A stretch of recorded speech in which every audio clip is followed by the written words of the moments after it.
네, 시청자 여러분 안녕하세요. 부동산 비타민의 장윤정입니다. 최근 부동산 시장에서는 연일 관심이 되는 게 이 전세에 관한 뉴스입니다. 지금 전세 가격이 많이 올라 있기 때문인데요. 네, 이런 상황에서 얼마 전에 전세 세입자를 상대로 한 사기 사건도 일어나기도 했다고 합니다. 그래서 많은 분들께서 피해를 입으셨는데요. 이런 기사를 보시고 지금 전세를 구하시거나 아니면 향후에 구할 의사가 있으신 분들 많은 걱정들 하고 계실 텐데요. 하지만 이것도 사전에 미리 예방을 할 수 있다고 합니다. 네, 사전에 등기부 등본만 열람을 제대로 하셔도 이 피해를 줄일 수 있다고 하는데요. 혹시 저희 방송 보시고 이런 정보 잘 모르시는 분들께 함께 알려주셨으면 좋겠습니다.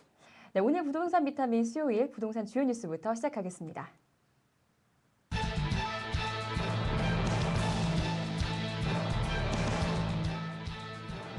국토해양부가 전국 표준지 50만 필지의 공시지가를 산정한 결과 평균 1.98% 상승해 지난해보다 상승폭이 다소 둔화된 것으로 나타났습니다.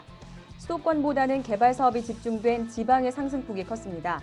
전국 16개 광역시도 가운데서는 거가대교 개통 등 개발 호재가 몰린 경상남도가 2.98%로 가장 많이 올랐고 강원도와 대구 등이 뒤를 이었습니다. 아파트값이 내린 서울과 인천, 충북은 상승폭이 전국 평균에 못 미쳤습니다. 서울 마천, 강일 2, 신정 3, 천왕지구에서 아파트 406가구가 공급됩니다. 서울시 SH공사는 오는 3월 7일부터 서울 시내 4개 지구 10개 단지 분양 아파트의 청약을 받는다고 27일 밝혔습니다. 이번에 공급되는 물량은 모두 전용 114제곱미터의 대형 아파트로 당초 장기 전세주택으로 계획됐으나 일반 분양으로 전환된 주택 366가구와 철거민 특별 분양 후 남은 주택 40가구 등입니다. 서울시 기준 청약예금 1,000만 원 가입자가 청약할 수 있으며 분양 물량의 50%는 청약 가점제가 적용되며 나머지는 추첨제로 입주자를 선정합니다. 금융위원회가 3월 말 종료되는 총부채 상환 비율 DTI 규제 완화 조치를 연장하지 않고 원상 복귀시키기로 입장을 정리했습니다. 금융위 관계자는 28일 최근 가계부채의 증가 속도를 감안해 DTI 규제 완화 조치의 연장은 바람직하지 않다는 결론을 내렸다고 전했습니다. 지난해 말 가계부채가 800조 원에 육박한 상황에서 DTI 규제 완화를 연장하는 것은 잠재 리스크를 확산시키는 것과 다를 것이 없다는 것입니다. 이에 따라 금융위원회는 국토해양부 등 관련 부처와의 협의 과정에서 예정대로 오는 4월 DTI 규제를 원상 복귀시키자는 의견을 내기로 했습니다. 최근 4개월여간 거래된 아파트 10가구 중 2가구는 반전세 등 월세 물량으로 조사됐습니다. 25일 국토해양부가 최초로 공개한 아파트 전월세 실거래가 자료에 따르면 지난 1월에 확정일자 신고를 받아 공개된 전국의 전월세 물량은 총 36,887건으로 수도권이 22,222건, 지방이 14,665건이었습니다. 거래 유형별로는 전세가 28,930건으로 78%를 차지했고 반전세 등 월세는 7,958건, 22%로 조사됐습니다. 국토부 관계자는 순수 월세나 보증금이 적은 일부 보증부 월세를 포함하면 실제 거래 건수와 월세, 반전세 물량은 이보다 많을 수 있다고 말했습니다. 지금까지 부동산 주요 뉴스였습니다.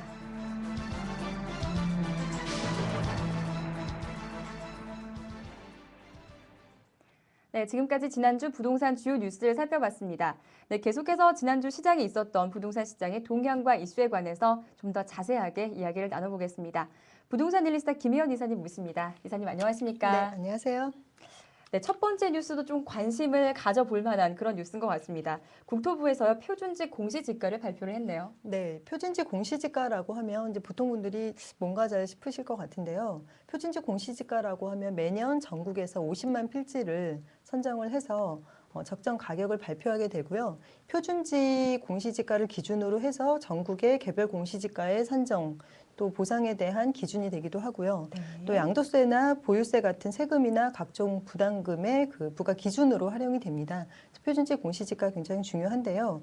올해 1월 1일 기준으로 해서 전국의 표준지 공시지가가 지난해에 비해서 1.98% 상승한 것으로 나타났습니다. 전반적으로 부동산 시장이 안정되고 있기 때문에 작년의 상승률 2.51%에 비해서는 상승폭이 0.53%포인트 낮아진 수치이고요. 네. 지역별로는 수도권 같은 경우가 그 1.86% 상승에 그쳐서 평균 이하의 상승률을 기록을 했고요. 광역시가 2.31%, 나머지 시, 구디 2.35%를 기록했습니다. 전반적으로 수도권이 좀 상승률이 다소 낮은 것으로 나타났고요. 지역별로는 경남이 2.98%로 가장 많이 올랐고 강원, 대구, 경기도 순으로 상승률이 나타났습니다. 네, 그렇군요. 이 매년 이 공시지가가 발표되면 가장 궁금한 건 과연 어떤 곳이 가장 많이 땅값이 많이 올랐을까, 비쌀까 이게 네. 궁금한데 올해는 어디였습니까? 네, 올해 땅값이 가장 비쌌던 곳은 서울 그 중구 충무로 일가 24-2번지의 화장품 매장이 네. 차지를 했는데요. 이곳은 2005년부터 7년 연속으로 전국에서 가장 높은 땅값을 기록하고 있는 네. 지역입니다. 가격이 3.3제곱미터당 2억 원이 넘는 그런 금액이고요. 이 지역뿐만 아니라 명동이나 충무로 지역 같은 경우 전국 땅값의 10위까지를 전체적으로 휩쓸었습니다. 반면에 지가가 가장 싼 곳은 경북 울진의 임야로 나타났는데요. 네. 3.3제곱미터당 380원에 불과해서 네. 아까 그 말씀드린 2억 원하고 380원 정말 굉장히 차이가 많이 나는 것으로 네. 나타났습니다. 표준지 공시지가는 2월 28일부터 3월 29일까지 국토해양부 홈페이지하고 시군구의 민원실에서 열람할 수가 있습니다. 네, 그렇군요. 그리고 다음 뉴스도 많은 분들께서 좀 관심을 가져보실 만한 또 그런 뉴스인 것 같습니다. 3월에 시프트 장기 전세 주택이 406가구가 일반 분양이 된다고요? 네, 시프트는 보통 그 서민들을 위해서 소형으로 분양을 많이 하게 되는데요. 이번에 전용 면적 85제곱미터가 넘는 그 좀 대형 시프트죠. 406채가 3월에 일반 분양됩니다.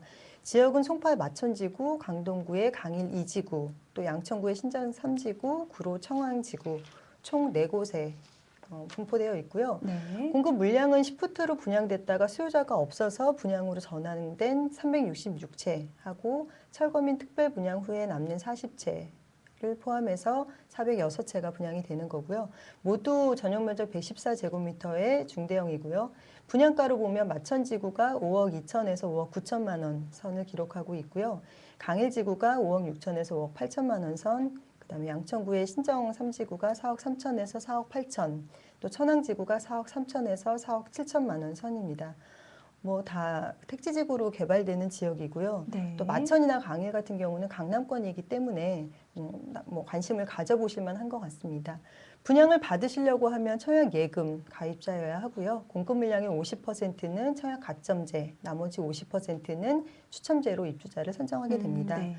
청약 접수 기간은 3월 7일에서 8일이 특별 분양 기간이고요. 21일에서 24일이 일반 분양 기간입니다. 분양 받으시려고 하면 청약 예금을 가입하신 은행이나 금융결제원 홈페이지에서 신청을 하시면 되고요. 당첨자 발표는 4월 5일, 계약 기간은 5월 2일에서 4일까지입니다. 네, 그렇군요. 네, 요즘 또 전세 가격이 많이 오르다 보니까요. 전세를 포기하시고 아예 집을 구입을 하겠다라고 생각을 하시는 분들도 많이 늦었을 겁니다. 그렇다면은 최근 부동산 시장이 어떻게 움직이는지 그 상황을 살펴보셔야겠죠. 저희가 지금부터 함께 이야기 나눠보도록 하겠습니다. 네, 이사님 여기에 대해서 좀 살펴주실까요? 네, 요즘에 전세에만 관심이 있으시고 네. 실제 매매 시장은 어떤지 잘 관심 안 가지시는 분들이 계신데요. 작년 말 대비해서 2월 말 2달 사이에 아파트 가격이 전국 평균으로 0.6% 상승을 했습니다. 지역별로는 아까 지가도 가장 많이 올랐던 경남이 아파트 가격도 제일 많이 올라서요. 3.28% 상승을 했고요. 나머지 부산, 대전이 뒤를 이었습니다. 반면 수도권 같은 경우는 서울이 0.2%, 경기도가 0.39% 상승에 그쳐서 여전히 지방보다는 낮은 상승률을 기록했고요.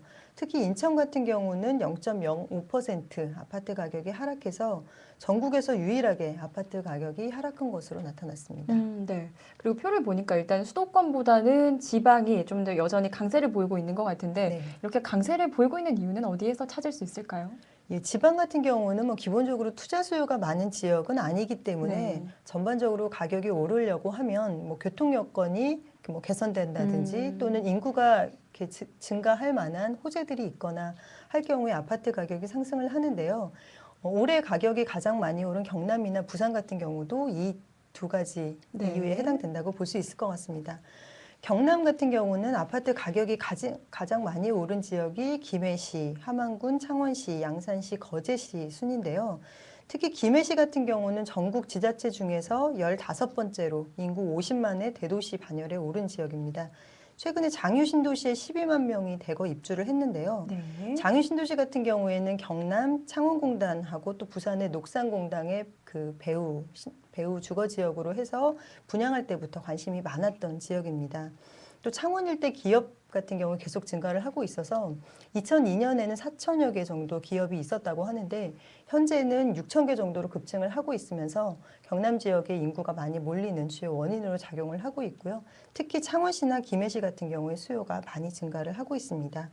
또 올 4월에는 부산에서 김해를 잇는 경전철도 개통될 예정이어서 상대적으로 부산하고 김해 간 이동 시간이 30분대로 짧아질 것으로 예상이 되고 있고요. 네. 또 거제시 같은 경우에는 최근에 거가대교 개통으로 해서 가격이 많이 오르고 있는 지역이다라고 볼 수 있겠습니다. 네, 그렇군요.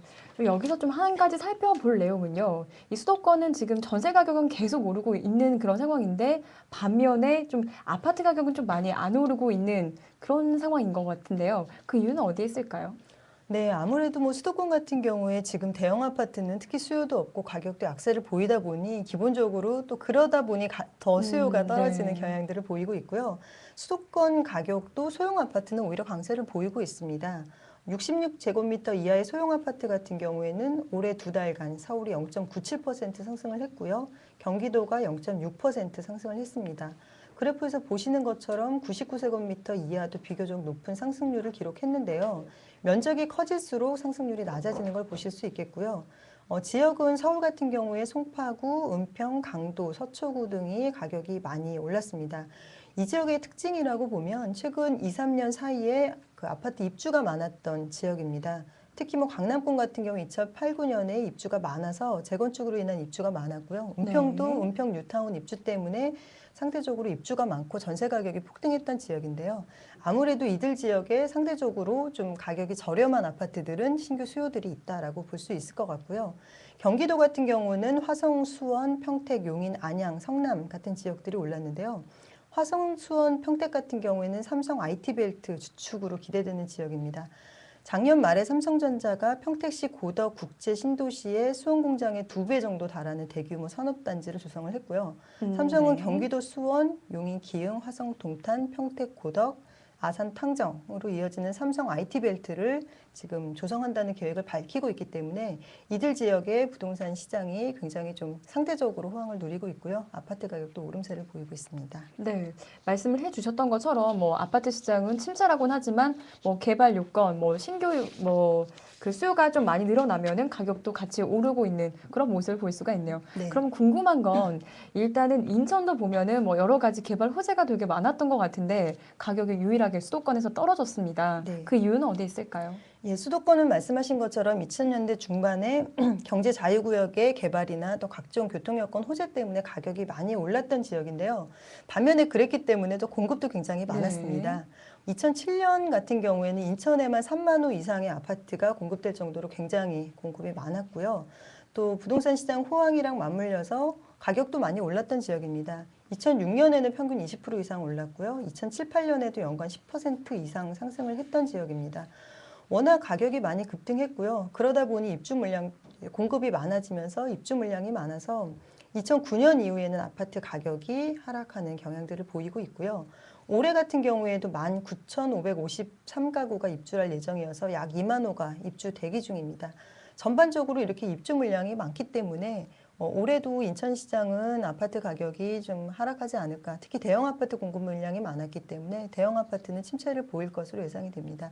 그래서 분양 받으시는 분들 보시면 분양 받을 때 시장이 좋으면 굉장히 기대를 하고 분양을 받으시는데 실제 분양에서 입주까지는 1년 반에서 3년 정도 걸리기 때문에 인천처럼 분양 받을 때는 굉장히 시장이 좋다가 네. 입주 시점에 가격이 떨어지는 경우도 많으니까 그런 것까지 감안을 하셔가지고 분양을 받으셔야 될 것 같습니다. 네, 잘 알겠습니다. 네, 지금까지 부동산 주요 뉴스와 최근 부동산 시장 소식까지 김혜원 이사님과 자세한 이야기 들어봤습니다. 네, 김혜원 이사님과는 여기서 인사를 나누도록 하겠습니다. 이사님 오늘도 수고 많으셨습니다. 네, 고맙습니다. 네, 계속해서 부동산 용어 보시고요. 저는 비타민 처방전에서 뵙겠습니다.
사례를 통해서 투자 전략을 세워보는 비타민 처방전 시간입니다. 네, 오늘도 부동산 일리스타 이호영 과장님과 이 시간 함께하겠습니다. 이호영 과장님 모시겠습니다. 네, 안녕하십니까? 안녕하세요.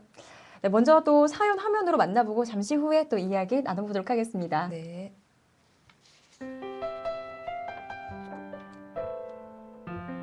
네, 안녕하세요. 제가 곧 은퇴를 앞두고 있습니다. 은퇴 후에 안정적인 월 수입을 고려할 만한 부동산 상품을 찾아보고 있는데요. 요즘 금리도 낮고 시세 차익도 크지 않은 것 같아서 오피스텔이나 도시형 생활주택 같은 수익형 상품을 사볼까 합니다. 예상 투자 금액은 약 2억에서 3억 원 정도 되고요. 투자할 만한 지역 상품이 어떤 것이 있을까요? 그리고 투자를 할 때 주의할 점도 같이 알려주세요.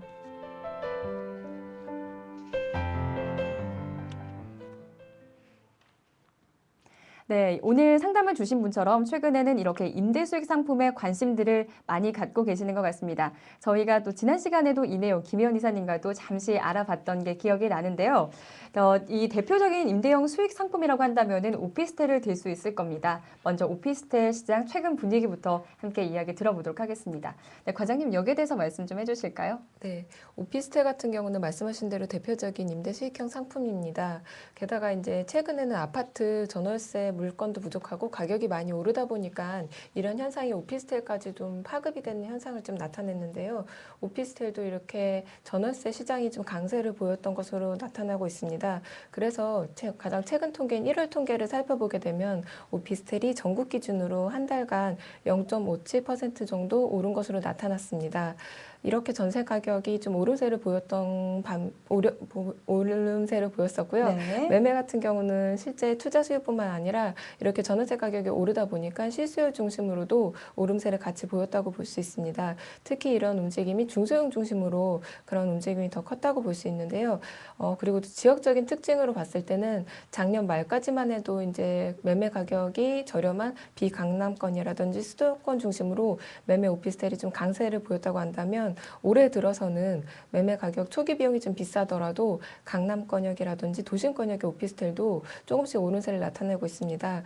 이런 요인들은 실제적으로 입지적인 요건 자체가 강남권역이나 도심권역이 뛰어나다 보니까 매매 가격 초기 비용이 좀 비싸더라도 실제적인 투자를 공실이 적은 것을 염려를 해서 그런 지역 중심으로도 매매 수요가 좀 움직였다고 볼 수가 있을 것 같은데요. 네. 2월 자체 오피스텔 시장도 이런 1월 움직임이랑도 비슷한 영상을 보였다고 볼 수가 있습니다. 실제 면적별로도 앞서 말씀드렸던 것처럼 매매 시장은 중소형 위주로 오피스텔 가격 자체가 좀 오름세를 더 많이 보였고요. 그리고 이제 투자 수요자들로 인해서 매매 자체는 전월세 중심으로 조금씩 오르다 보니까 중소형 강세를 보인 반면에 전세 같은 경우는 실제적으로 사실 물건 부족이 매매까지 좀 이어진 상태 로 원인이 되다 보니까 네. 중소형뿐만 아니라 이제 중대형 중심으로도 전세는 면적대별로 고르게 좀 오름세를 보였다고 볼 수가 있습니다. 네, 그렇군요. 그러면은 이렇게 임대사업 관심이 많은 이유 좀 다시 한번 정리 좀 해주실까요? 네, 사실 실제적으로 오피스텔 같은 경우는 앞서 말씀드렸던 것처럼 임대수익형 대표적인 상품입니다. 최근에는 사실 아파트 같은 경우는 시세 차익, 매도랑 매수를 통한 시세 차익을 과거에는 많이 누렸었다고 한다면 최근에는 그렇게 뭐 연간 상승률이라든지 단기적인 시세 차익을 누리기에는 가격 회복 속도가 그렇게 크지가 않기 때문에 실제적으로 아파트나 이제 부동산 매매 시세 차익을 누린 수요자들보다는 이렇게 임대 수익형 상품 자체에 관심을 누리는 수요자분들이 많아지게 됐습니다. 특히 최근에는 이제 금리 자체가 기준 금리가 조금씩 인상이 되고 있긴 하지만 워낙 저금리 시장이다 보니까 실제적으로도 소액 투자가 가능한 이렇게 임대 수익형 오피스텔 같은 상품에 더욱더 관심들을 누리게 됐고요. 대표적인 상품으로는 오피스텔이라든지 원룸이나 다세대 주택 같은 상품까지도 인기를 좀 오고 있다고 볼 수가 있습니다. 그리고 이제 사회 구조적으로 봤을 때는 조기 은퇴하시는 분들이라든지 이제 노령화 인구들이 많이 늘어나면서 노후 대책으로서 이런 상품들이 더욱더 각광을 받고 있는데요.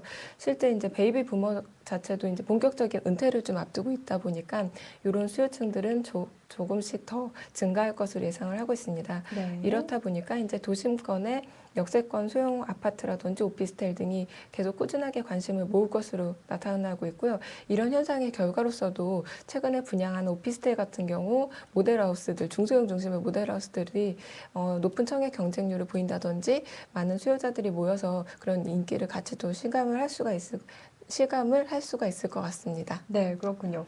이렇게 최근에 이 임대 수익형 상품이 상당히 인기를 많이 끌면서 그와 관련된 상품들도 지금 공급 물량도 많이 늘어나고 있는 네. 상황인데 뭐 도시형 생활주택이나 오피스텔 그런 공급도 많이 늘어난 것 같은데요. 어떻습니까? 네, 그 관심이 이렇게 물량 증가로 좀 같이 나타나고 있는데요. 말씀하신 대로 오피스텔 같은 경우는 과거에 이제 2007년이나 8년 같은 경우 부동산 시장이 약간 안 좋았었는데요. 그 당시에는 실제 분양 물량이 많지 않았습니다. 연간 전국 기준으로 대략 한 4천에서 8천 가구 정도의 분양을 그쳤다고 한다면 경기가 조금씩 살아나고 임대수익형 상품이 각광을 받으면서 2010년이나 2011년 올해 같은 경우 분양 물량이 굉장히 좀 크게 늘어나서 연간 전국 기준으로 1만 4천 가구 정도가 2010년 작년에는 분양을 진행을 했습니다. 그리고 이제 올해 같은 경우는 1만 7천여 가구 정도가 분양 예정으로 물량이 계획이 돼 있는데요. 수도권도 마찬가지로 2007년이나 9년 같은 부동산 경기가 좋지 않았을 때에는 2천에서 한 7천여 정도 가구에 그쳤습니다. 하지만 2010년이나 11년 올해까지는 연간 1만 가구 이상 정도 분양을 할 것으로 예상을 하고 있고요.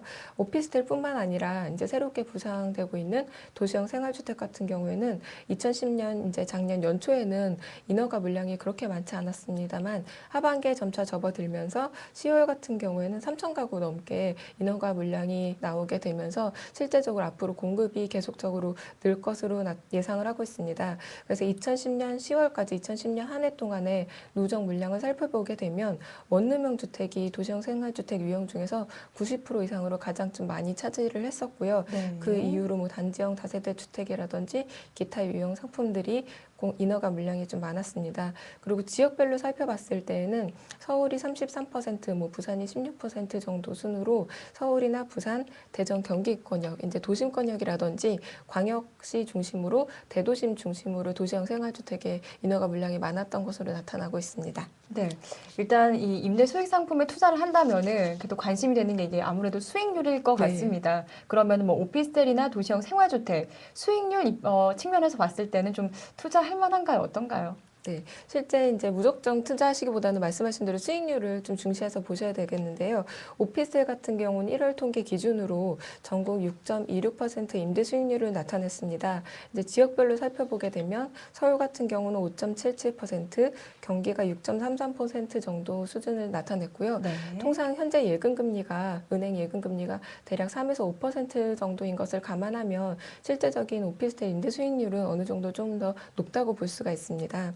그 지역별로 한번 살펴보게 되면 1월 통계 기준으로 서울 같은 경우는 성북이나 은평, 강북, 동대문, 관악 등 상대적으로 비강남권 지역이 6에서 7% 정도 임대 수익률을 나타냈고요. 그리고 강남이나 서초, 송파 같은 경우는 상대적으로 조금 더 낮긴 하지만 5% 정도의 네. 임대 수익률을 나타냈다고 볼 수 있습니다.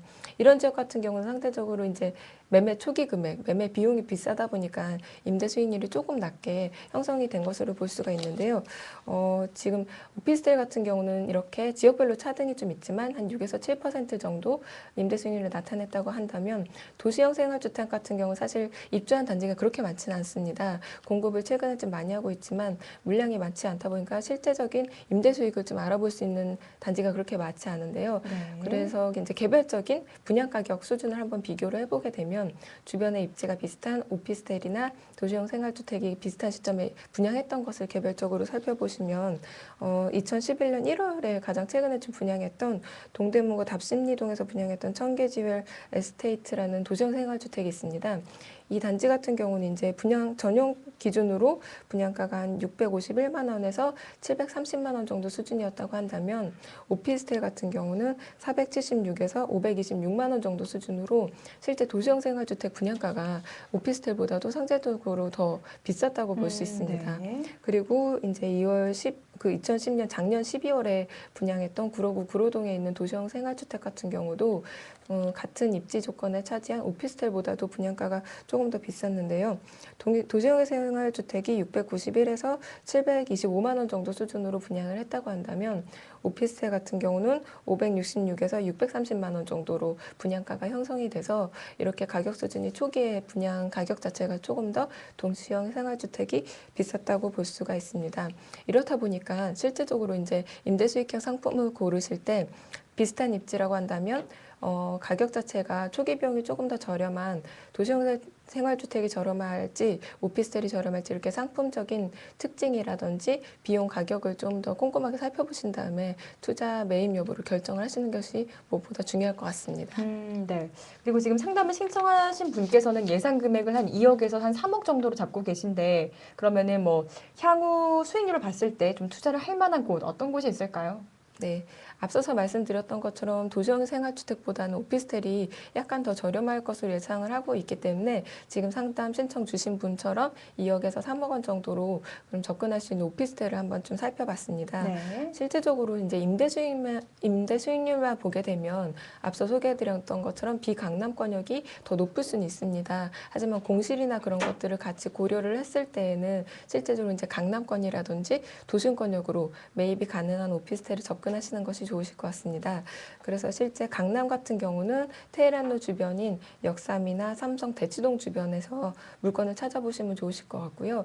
임대 수익률 같은 경우 한 7% 정도로 단지마다 조금씩 차이는 있겠습니다만 7% 정도로 연간 임대 수익률을 예측을 할 수가 있을 것 같고요. 실제 지하철역이랑도 가까이 오피스텔이 많이 있기 때문에 공실 같은 경우도 우려하시는 수준에 걱정하실 필요는 없으실 것 같습니다. 네. 그리고 마포 같은 경우도 도심권역으로 입지적인 조건이 좋기 때문에 도심권역 특징 외에도 이제 신촌이랑도 가까워서 대학생 수요도 이끌 수 있을 것으로 예상을 하고 있습니다. 공동역 주변에 오피스텔이 많이 분포가 돼 있고요.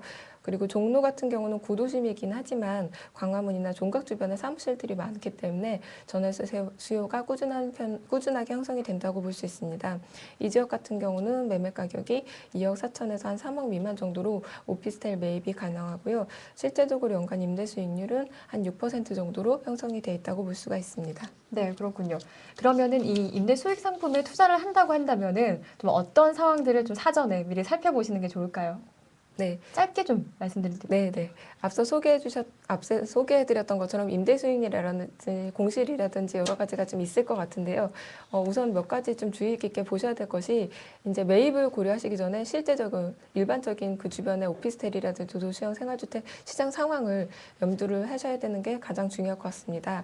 그리고 실제적으로 이제 매입을 하시려고 하신다면 초기 비용, 투자 비용, 매매 가격을 최소화하는 게 무엇보다도 임대 수익률을 상대적으로 높게 형성할 수 있는 방법이 될 텐데요. 이러다 보니까 뭐 경매라든지 급매물 같이 싸게 나온 물건으로 초기 매입 비용을 줄이는 것이 무엇보다 또 중요한 하나의 방법이 될 것 같습니다. 그리고 세 번째 같은 경우는 실제적인 임대 수익률만 높다고 무조건 오피스텔이라든지 이런 상품들을 매입하시는 것보다는 그 지역의 전세나 월세 수요들이 꾸준하게 형성이 되는지 공실률이 낮은 상품인지를 꼭 살펴보는 것이 중요할 것 같습니다. 그리고 네 번째 같은 경우는 필수적인 임대 수익률 상품에서는 소형이고 역세권 단지인 게 중요할 텐데 이런 조건들 외에도 실제적인 배후 수요가 탄탄한 지역인지 예를 들어 뭐 주변에 상권이라든지 아파트 단지가 많이 조성돼 있는지 그런 것들을 꼼꼼하게 좀 살펴보시는 것이 좋을 것 같고요. 네. 그리고 이제 단독 나홀로 오피스텔보다는 되도록이면 이제 아파트랑 같이 붙어 있는 주상 복합형 오피스텔이 이제 입지적인 요건이라든지 편의시설들도 잘 구비가 돼 있으니까 그런 것도 주의하시면 좋으실 것 같고 오피스텔은 아파트랑 달리 또 전용률이 상대적으로 좀 낮습니다. 그래서 면적 대비 뭐 가격 자체 광고에 너무 현혹이 되시지 마시고 실제적인 주변 단지와 평당가를 꼼꼼하게 비교를 하신 다음에 네. 접근을 하시는 것이 좋으실 것 같습니다. 네, 잘 알겠습니다. 네, 오늘은 수익형 부동산에 투자할 만한 지역과 상품에 관해서 부동산 114 이후영 과장님과 이야기 나눠봤습니다. 네, 과장님과는 여기서 인사를 나누겠습니다. 네, 과장님 오늘 말씀 고맙습니다. 네, 감사합니다. 네, 오늘도 저희 방송 함께 해주신 분들 계시는데요. 네, 아이디 현도 얄얄 모돌이 사용하고 계신 분들 이외에 또 많은 분들께서 함께 해주셨습니다. 오늘 또 참여해주셔서 감사하고요. 네, 일단 3월이 시작이 됐습니다. 좀 날씨가 춥긴 하지만 다시 한번 또 건강 챙겨보시고요. 오늘 하루도 활기차게 시작하시길 바랍니다. 저희는 다음 주 수요일 이 시간에 다시 인사드리겠습니다. 시청해주신 여러분 고맙습니다.